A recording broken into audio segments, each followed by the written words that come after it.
So hello guys, welcome back sa aking channel. For today's video ay ituturo ko sa inyo kung paano tugtugin ang kantang Upuan by Glock 9. Pero bago tayo magsimula, kung hindi ka pa nakakapag-subscribe sa aking channel, please subscribe at paklik mo na rin yung notification bell para lagi kang updated kapag mayroon akong bagong upload.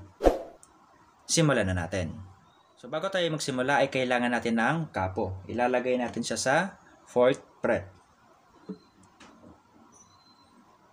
So, meron lang tayo ditong 4 na chords na tatandaan hanggang matapos yung kanta, okay? So, magsimula tayo sa A minor.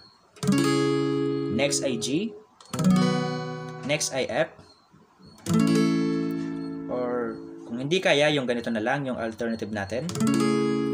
And last ay E. So, yung strumming natin dito ay ganito.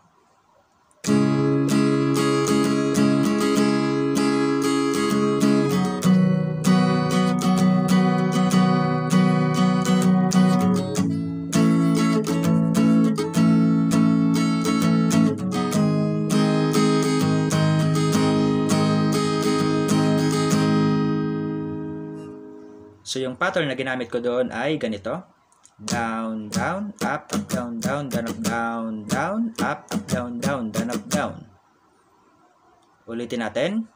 Down, down, up, down, down, down, up, down, down, up, down, down, down, up, down.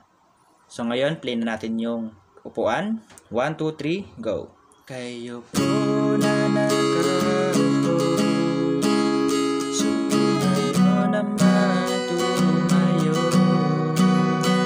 at baka matanaw ninyo ang tunay na kalagayan ko.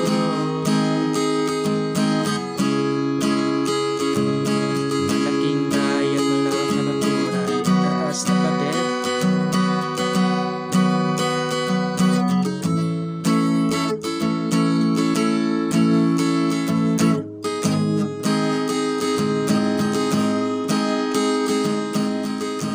Diba madali lang? So tandaan nyo lang yung 4 na chords na yan dahil matutugtog mo na yung buong kanta, okay?